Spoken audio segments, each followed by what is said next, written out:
ಜನ ಬರೋದು ಯಾರಿಗೆ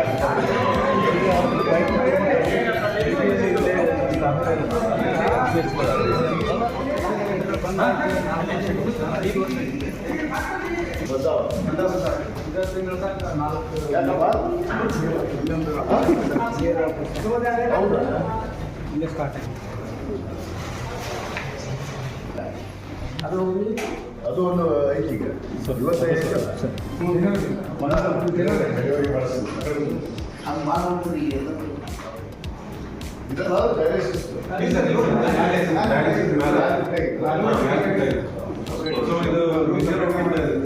major road related anaesthesia setup ಇದೆ ಅದು ನಿಮ್ಮ ಸಸಿನ ಸದ್ಯಕ್ಕೆ ಚಿನ್ನಾಪುರ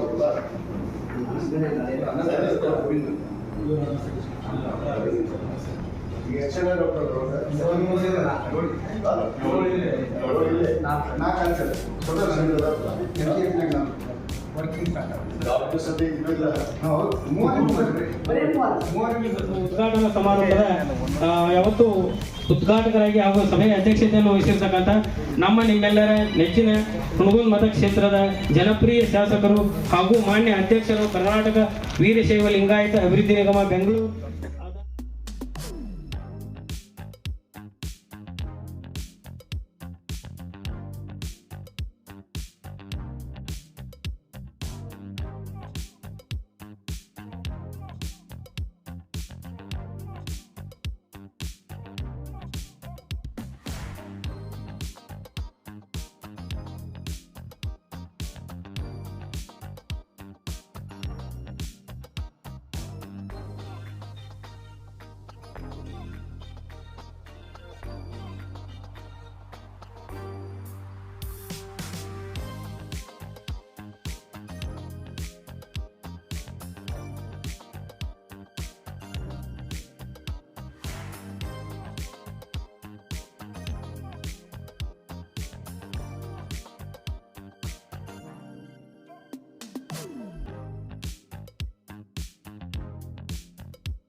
ಪ್ರಾಥಮಿಕ ಆರೋಗ್ಯ ಕೇಂದ್ರ ಅಷ್ಟೇ ಇತ್ತು. ಬಹುತೇಕ ಇಳಕಲ್ಲು ಇವತ್ತಿಗೆ ನಗರಸಭೆ ಆಗಿದೆ, ಇಳಕಲ್ ತಾಲೂಕಾಗಿದೆ.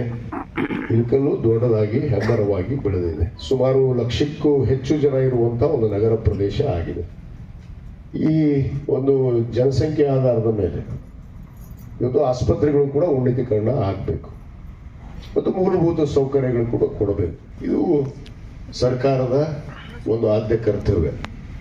ಮತ್ತು ಅದರ ಜೊತೆಗೆ ಜನಪ್ರತಿನಿಧಿ ಆದಂತು ಮತಕ್ಷೇತ್ರದ ಶಾಸಕರ ಒಂದು ಒತ್ತಾಯ ಆಸರೆ ಕೂಡ ಬಹಳ ಕೆಲಸ ಮಾಡುತ್ತೆ ಅನ್ನೋದಕ್ಕೆ ಇವತ್ತು ನಮ್ಮ ಸಮುದಾಯ ಆರೋಗ್ಯ ಕೇಂದ್ರ ಇಳಕಲ್ದು ಉನ್ನತೀಕರಣ ಮತ್ತು ಮೂಲಭೂತ ಸೌಕರ್ಯವನ್ನು ಇವತ್ತು ನೀಡಲು ಅನುಕೂಲ ಆಯಿತು. ಬಹುತೇಕ 94ರಲ್ಲಿ ಈ ಆಸ್ಪತ್ರೆ ಸಮುದಾಯ ಆರೋಗ್ಯ ಕೇಂದ್ರ ಪ್ರಾರಂಭ ಆಯಿತು. ಅಂದು ನಮ್ಮ ತಂದೆಯವರು ಶಾಸಕರಾಗಿದ್ದರು.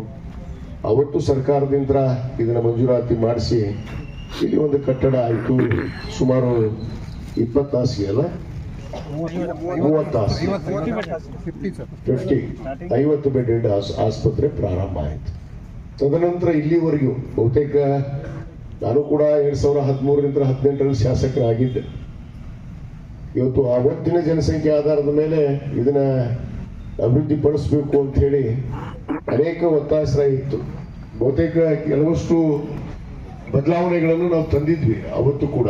ಅಂತ ಸಂದರ್ಭದಲ್ಲಿ ನಾನು ನಮ್ಮ ಆರೋಗ್ಯ ಸಚಿವರಾದಂಥ ಸನ್ಮಾನ್ಯ ದಿನೇಶ್ ಗುಂಡೂರಾವ್ ಅವರಿಗೆ ಇವತ್ತು ಮನವಿ ಮಾಡಿಕೊಂಡೆ, ನಮ್ಮ ಆಸ್ಪತ್ರೆ ಕೂಡ ಉನ್ನತೀಕರಣ ಆಗಬೇಕು, ಮೂಲಭೂತ ಸೌಕರ್ಯಗಳು ಕೊರತೆ ಇದೆ, ಆಸ್ಪತ್ರೆ ಇವತ್ತು ಸುರಕ್ಷಿತವಾಗಿರಬೇಕು. ಯಾಕಂದ್ರೆ ಉದ್ದೇಶ ಬಡಬಗ್ಗರಿಗೆ ಅನುಕೂಲ ಆಗಬೇಕು. ಯಾರು ಆರ್ಥಿಕವಾಗಿ ಸಮಾಜದಲ್ಲಿ ಇವತ್ತು ಹಿಂದುಳಿದಂಥವರಿಗೆ ಇವತ್ತು ಸರ್ಕಾರಿ ಆಸ್ಪತ್ರೆ ಭಾಳಷ್ಟು ನೆರವು ಆಗ್ತಿದೆ. ಯಾಕಂದರೆ ಇಂದಿನ ಅವಧಿಯಲ್ಲಿ ನಾನು ಏನು ಮಕ್ಕಳ ಮತ್ತು ತಾಯಿ ಆಸ್ಪತ್ರೆಯನ್ನು ಕೂಡ 30 ಹಾಸಿಗೆ ಆಸ್ಪತ್ರೆಯನ್ನು ಕೂಡ ಸುಮಾರು 17 ಕೋಟಿ ರೂಪಾಯಿ ವೆಚ್ಚದಲ್ಲಿ ಆ ಒಂದು ಆಸ್ಪತ್ರೆಯನ್ನು ಕೂಡ ನಾವು ನಿರ್ಮಾಣ ಮಾಡಿದ್ವಿ. ಏನು ಮಳೆ ಆಸ್ಪತ್ರೆ ಇತ್ತು ಬನ್ನಿಕಟ್ಟಿ ಹತ್ರ MCH ಆಸ್ಪತ್ರೆಯನ್ನು ಕೂಡ ಪ್ರಾರಂಭ ಮಾಡಿದ್ವಿ. ಬಹುತೇಕ ಇವತ್ತು ಭಾಳಷ್ಟು ಜನ ನೆನೆಸ್ತಾರೆ ಬಡವರು, ಅಲ್ಲಿ ಹೆರಿಗೆ ಆಗಿ ಹೋಗ್ತಾರೆ. ಅಲ್ಲಿ ವೈದ್ಯರು ಕೂಡ ಭಾಳ ಒಳ್ಳೆಯ ವೈದ್ಯರಿದ್ದಾರೆ. ಯಾಕಂದ್ರೆ ಅಲ್ಲಿ ಇರುವಂಥ ವೈದ್ಯರು ಇವತ್ತು ನೀವು ಯಾವ ಆಸ್ಪತ್ರೆಗೆ ಹೋದರೂ ಕೂಡ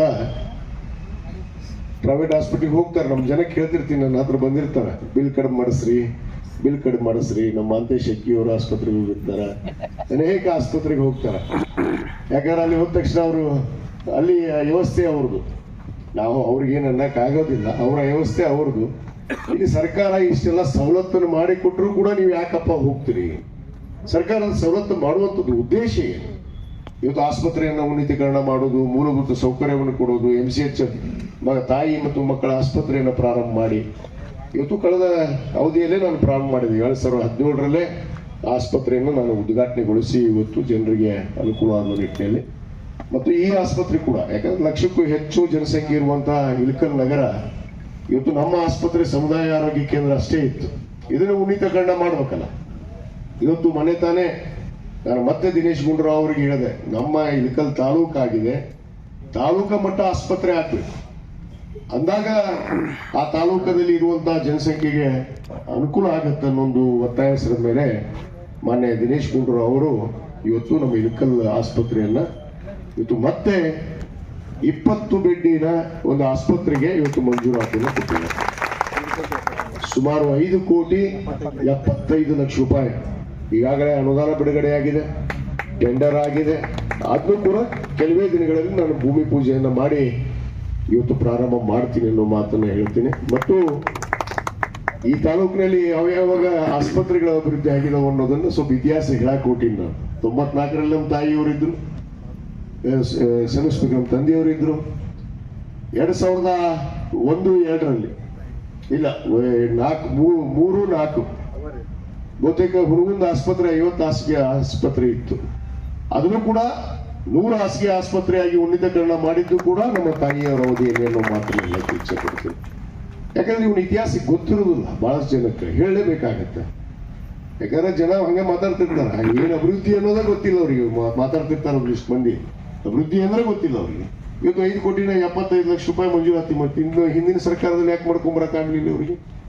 ಮೂಲಭೂತ ಸೌಕರ್ಯಗಳಿಗೆ ಇವತ್ತು 85 ಲಕ್ಷ ರೂಪಾಯಿ ಕೊಟ್ಟು ಉದ್ಘಾಟನೆ ಮಾಡಿದೆ, ಇದನ್ನ ಯಾಕೆ ಮಾಡ್ಕೊಂಬರಕ್ಕಾಗಲಿಲ್ಲ?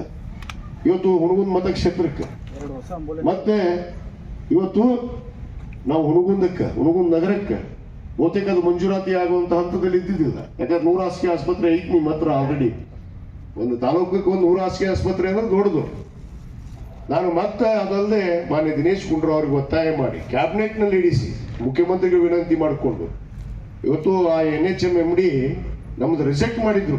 MCH ಹಾಸ್ಪಿಟಲ್ ಹುಣಗುಂದಕ್ಕೆ 50 ಹಾಸಿಗೆ ಬೇಡ ಅಂತೇಳಿ ಅದನ್ನ ಕ್ಯಾಬಿನೆಟ್ ಅಲ್ಲಿ ಇಡಿಸಿ ಮತ್ತೆ ಮಂಜೂರಾತಿ ತಂದಿನಿ. ಅದು ಸುಮಾರು 50 ಹಾಸಿಗೆ ತಾಯಿ ಮತ್ತು ಮಕ್ಕಳ ಆಸ್ಪತ್ರೆಯನ್ನು ಹುಣಗುಂದಕ್ಕೆ ಮಂಜೂರಾತಿ ಮಾಡಿದ್ದೀನಿ. ಇವತ್ತು ಎಲ್ಲೋ ಇನ್ಶೂರೆನ್ಸ್ ಆಗಿದೆ.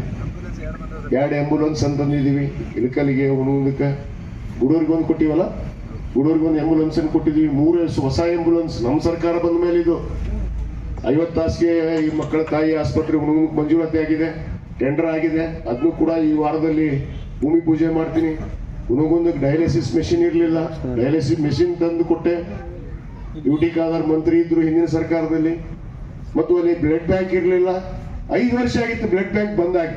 ನಾನು 2023ಕ್ಕೆ ಶಾಸಕನಾಗಿ ಬಂದ ತಕ್ಷಣ ಮೊದಲು ಮಾಡಿದ್ದು ಆ ಬ್ಲಡ್ ಬ್ಯಾಂಕ್ ರಿನ್ಯೂವಲ್ ಮಾಡಿ ಮತ್ತೆ ಅದನ್ನು ಪ್ರಾರಂಭ ಮಾಡಿದೆ.